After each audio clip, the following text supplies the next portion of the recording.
Surprisingly, over 90% of viewers haven't subscribed yet. If you're enjoying the content, hit that subscribe button. It motivates us to keep creating and helps us never miss an upload. I used to think routine meant safety. Morning coffee, a quick kiss, separate commutes, evening plans traded over takeout. Those small habits felt like bricks in a sturdy house. Jenna and I had built that house carefully. We were 6 months from a fall wedding. The date locked on a calendar magnet next to grocery lists and saved the dates. She liked to call me her steady lighthouse. I liked being that for her. Tuesday began normally enough. The kettle hissed. She padded into the kitchen wearing my old college sweatshirt, hair messy, cheeks soft from sleep. I slid a mug across the counter. She snapped a photo of the sunrise and said it looked like sherbet. I packed her lunch the way I always did. Sandwich cut diagonal, blueberries in a little container, napkin folded like a pocket square because it made her smile. We moved in that gentle rhythm couples learn when they've spent enough mornings together to predict each other's steps. I was halfway into my jacket when her phone buzzed. She glanced down, typed quickly, then looked up with a grin that didn't quite meet her eyes.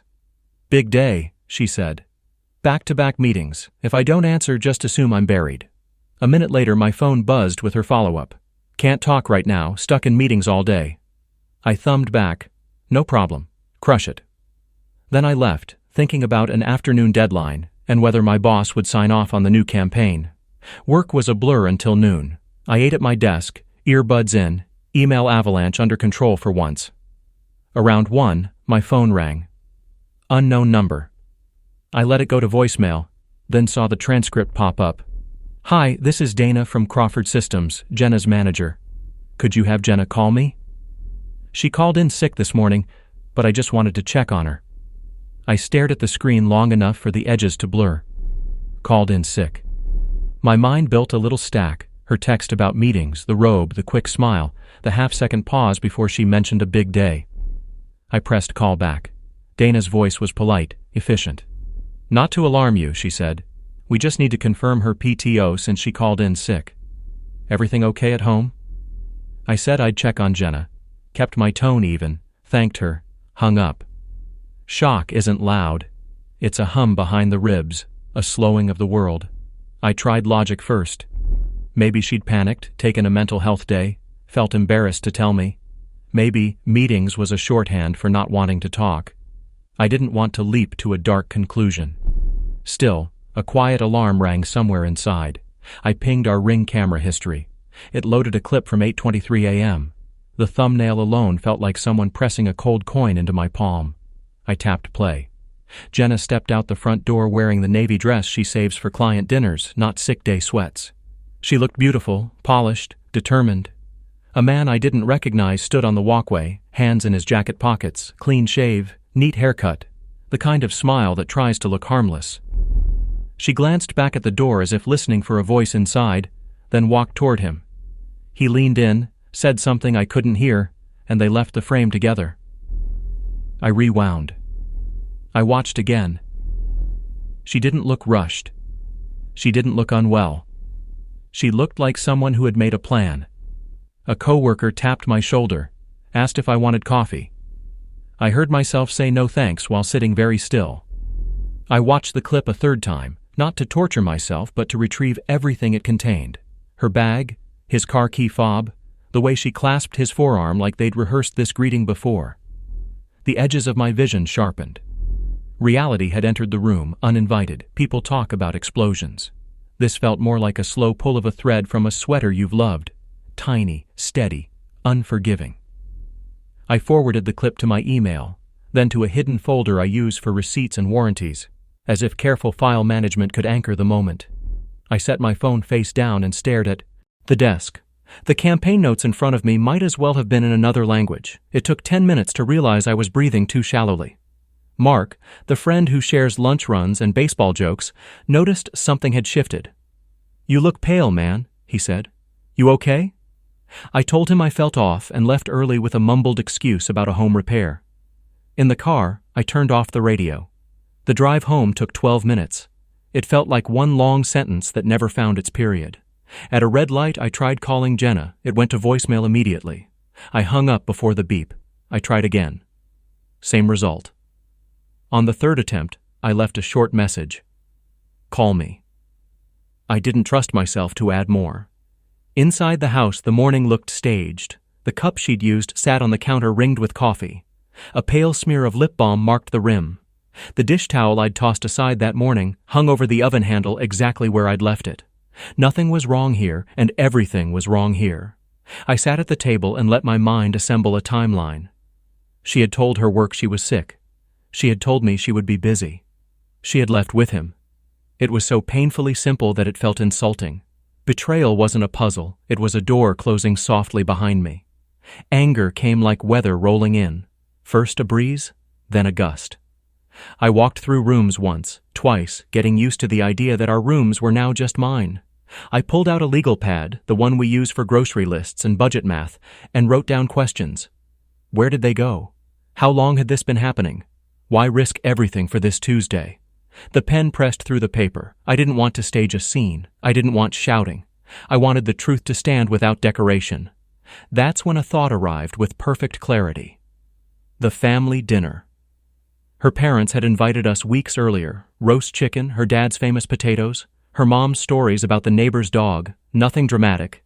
Jenna loved those evenings. We were due there that night at 7. She would expect normal. She would expect AlI to carry her across the evening like a sturdy bridge.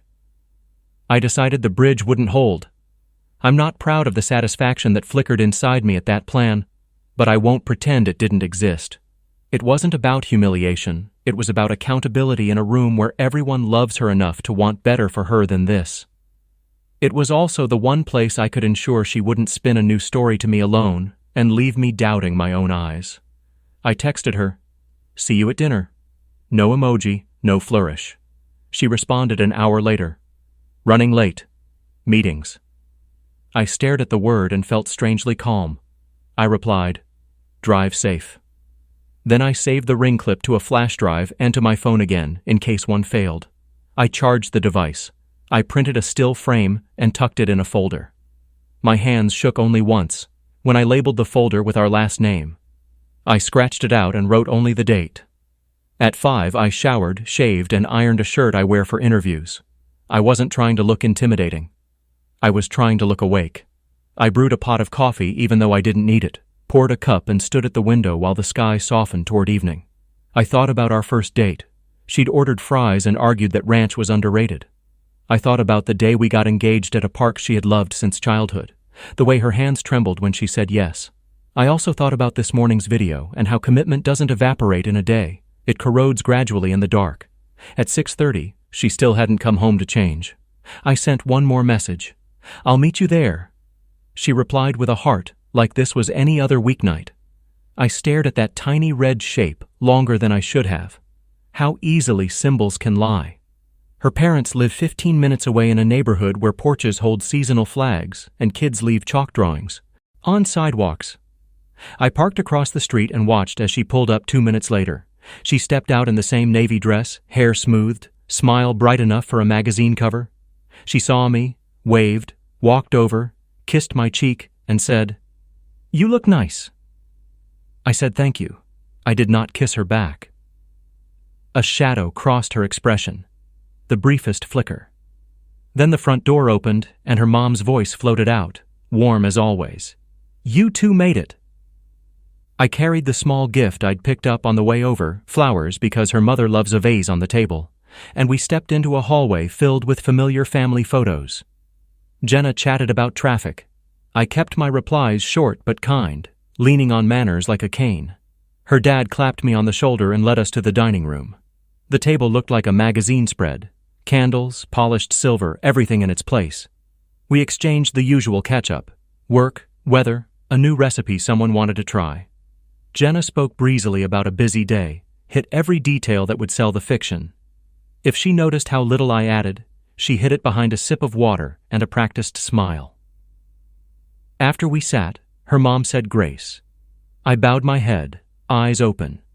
The prayer asked for honesty and gratitude, for kindness inside the home. When we said amen, I felt a decision solidify into something unmovable. I waited until plates were filled and everyone had taken a first bite. I didn't want to turn food into shrapnel. Then I set my fork down, reached into my jacket, and placed my phone beside my plate. Jenna watched casually at first, then with a tightening around the mouth, some cognitive gears catching. I unlocked the screen and opened the video. "I need to show you something," I said, voice steady, "and I need you to let me finish before anyone responds." Her parents looked between us. She laughed lightly, the way people do when a meeting runs long and someone's phone jumps to life with a cat video. "Babe, what are you—" I turned the volume low and pressed play. Her father leaned in. Her mother adjusted her glasses. The foyer appeared, then the door, then the morning sun, then Jenna stepping out, then the man, then the walk out of frame. The entire clip lasted 12 seconds. When it ended, the room didn't make a sound. Even the air seemed to pause, Jenna's face drained, her lips parted, searching for a word that wouldn't arrive. Her dad looked at her, then me, then the phone again, as if another ending might appear if he replayed it enough times. Her mom's hand went to her chest. She whispered something soft and stunned. I didn't say anything yet. I let the truth do its work. And in that small, bright dining room, the life Jenna and I had built met the light it couldn't withstand. Her father was the first to speak, his voice tight. "Jenna, what is this?" She swallowed hard, color gone from her face. "It's not what it looks like," she said quickly, her hands trembling just enough to betray her calm. "That's a coworker. He just gave me a ride. I wasn't feeling well." I almost laughed, not from amusement but from disbelief. "A ride? You called in sick and said you were in meetings all day. You left an address you saved for client dinners and spent the day with that man. So tell me, what part of this looks like a ride?" Her mother stared at her, silent, eyes watering. "Sweetheart, why would you lie to him?" "I didn't mean for it to happen," Jenna whispered. Her voice cracked, small and shrinking. "It's been stressful at work. I just needed a break, someone to talk to. He's been helping me through some stuff." Her father leaned back, jaw tightening. "Helping you? Or replacing him?" The air grew heavier. Every breath in that dining room sounded too loud. The candles flickered like they understood the tension better than any of us. I looked at her, really looked. The woman sitting across from me wasn't the fiancée I'd proposed to under string lights last summer. She looked older somehow, burdened by the weight of her own choices. The excuses spilling out didn't even sound like her. They sounded rehearsed, borrowed. "You could have talked to me," I said quietly. "That's what partners do. But instead, you lied. To me, to your boss, to everyone. And now you're lying to yourself." Tears rolled down her cheeks. "Please don't do this here. Not in front of my parents." Her mother spoke softly. "He didn't do this, Jenna. You did." For a long moment, no one moved. Then I reached for my phone, turned the screen off, and slid it into my pocket. I didn't need to show anything else. The silence did more than proof ever could. Her father cleared his throat. "I think it's best if we end dinner early." I nodded, stood, and said, "I agree." Jenna rose halfway, reaching out. "Wait, can we just talk privately? After all the lies?" I shook my head. "No, I think I've heard enough." She followed me toward the door, voice breaking. "Please, we can fix this. I messed up. I'll do anything. Therapy, honesty, whatever it takes. I can explain if you just—" "Explain what?" I turned, anger barely contained. "That you needed to test whether I'd notice? That you thought I'd never find out? You planned a lie so carefully you even involved your boss in it. You weren't confused. You were comfortable." Her mouth opened, but no sound came out. I stepped outside, cool air washing over me. Her parents stayed behind, murmuring quietly. I could hear her mother crying. In the driveway, Jenna caught up. "Please don't end it like this," she said. Her voice was shaking now, desperate. "It was a mistake. It didn't mean anything." I looked at her for what felt like the last time and said, "Then it should have been easy not to make it." Her expression collapsed. For a moment, I thought she might scream, or cry harder, or grab me, but she just stood there, small against the porch light, watching as I walked to my car. The drive home was silent except for the hum of tires and my heartbeat. Every red light felt longer than usual, every memory louder. Our first road trip, the ring she'd picked out, the way she used to fall asleep on my shoulder during movies. It all played like a film I hadn't agreed to watch again. When I got home, I sat on the couch in the dark. The house felt different now. Bigger. Emptier. The scent of her perfume still lingered faintly in the air. I thought about deleting the video, but decided against it. It wasn't revenge fuel. It was closure. That night, I didn't sleep. I watched the clock crawl from 1 a.m. to 4 a.m., replaying every conversation, every "I love you," every time she'd said, "You're my person." I wondered when those words had stopped meaning something to her. Morning came slowly. I brewed coffee out of habit but couldn't drink it. My phone buzzed with messages. Hers, mostly. Apologies, explanations, long paragraphs that said everything except the truth. I didn't answer. At noon, her father called. "She's devastated," he said quietly, "but I understand. You deserve better." "I don't want revenge," I said. "I just want peace." "You'll find it," he replied. "It takes time." The next few days were a blur of returning the engagement ring, canceling venues, and explaining to family what happened without reliving it each time. People were kind. Friends checked in. Even strangers on social media, when they heard pieces of the story through mutual circles, sent quiet messages of support. Jenna tried to see me twice more. Both times I declined. The last message I sent her was simple. "You made your choice. I'm choosing to move on." Weeks passed. The apartment began to feel like mine again.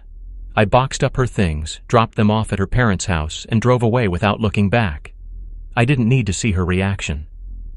The goodbye had already happened long before the dinner table moment. It just took reality to make it visible. Life started finding its rhythm again. I took a trip out of town, reconnected with friends I hadn't seen in months, started running in the mornings. It was slow healing, not cinematic, but real. I'd thought betrayal would make me cynical, but it did something quieter. It made me careful with peace. I learned to protect it, to value truth not just in others, but in myself. And one evening, as I stood on the balcony watching the sun drop behind the city, I realized something simple but freeing. She didn't break me. She revealed me. She showed me who I was when trust was tested, and I was proud of the man who didn't stay silent. That was enough. A few months passed, and life found its own rhythm again. The first few weeks after the dinner felt like walking through fog, each day quieter than the last, each morning starting with the same question. What now? But slowly, silence became a kind of friend. I stopped checking my phone for her name, stopped waiting for apologies that could never rebuild trust. My world shrank, but in a good way. Work, gym, a few close friends, that was enough. I realized peace wasn't something that arrived all at once. It grew in small, steady ways. It was in the sound of my sneakers hitting the pavement on morning runs, in coffee that actually stayed warm because I wasn't distracted by constant texts, in evenings where my thoughts didn't circle the same betrayal over and over. I moved to a new apartment. Smaller, quieter. Mine. No shared furniture, no reminders, no echoes of old arguments. I painted the walls white and filled the place with light. My sister helped me decorate, bringing over a few plants and teasing me about how grown-up heartbreak apparently meant buying throw pillows. But it felt right, it felt new. Every now and then her name still came up. A mutual friend would mention she'd moved out of state, that she was trying to start fresh. I wished her well, genuinely. I didn't need her to suffer, I just needed her to stay gone. That was my version of revenge, indifference. The funny thing about pain is that it eventually becomes fuel. I poured mine into work. Within a few months, I landed a promotion I'd been chasing for years. I started volunteering on weekends, something I'd always said I didn't have time for. I met new people, honest, grounded people, who didn't drain my peace to fill their own emptiness. One evening, after a long day, I found myself at the same restaurant where Jenna and I had celebrated our engagement. Different table, different company. A friend had dragged me out, insisting I needed to rejoin civilization. The air smelled the same, roasted garlic, lemon, candle wax, but I didn't feel haunted. I felt okay. That night, I got a text from an unknown number. It was short. "I saw your parents at the store. They said you're doing great. I'm happy for you." I knew it was her. I stared at it for a moment, then hit delete. Not out of anger, out of closure. That chapter didn't need another line. The next morning I brewed coffee, opened the balcony doors, and let the sunrise spill into the kitchen. The city stretched awake beneath me. I thought about everything that had happened, not with bitterness, but with gratitude. If she hadn't lied, I might still be living a half-truth. If I hadn't checked the Ring camera, I might have married someone whose honesty stopped where convenience began. Sometimes, the universe doesn't whisper. It shows you a video you can't unsee. And if you're lucky, you use that moment not to destroy someone else, but to rebuild yourself stronger. Months later, at my cousin's wedding, someone asked if I still believed in love. I smiled. Yeah, I said, just not the kind that hides behind excuses. That night, I danced for the first time in a long time. No ghost in my chest, no weight in my stomach, just music, laughter, and the simple joy of moving forward. People always expect revenge to be dramatic, to involve shouting or public takedowns or some cinematic confrontation. But real revenge? It's waking up happy when they thought, they broke you. It's laughing again without needing closure. It's peace. And that's exactly what I found. So after everything, after lies, heartbreak, and truth played in a 12-second clip, the story didn't end with her walking away. It ended with me finally walking toward myself. What would you have done if you were in my place? If you liked this story and want more powerful true life tales like it, don't forget to like, subscribe, and turn on notifications so you never miss the next one. Thanks for listening, and remember, sometimes peace is the best revenge.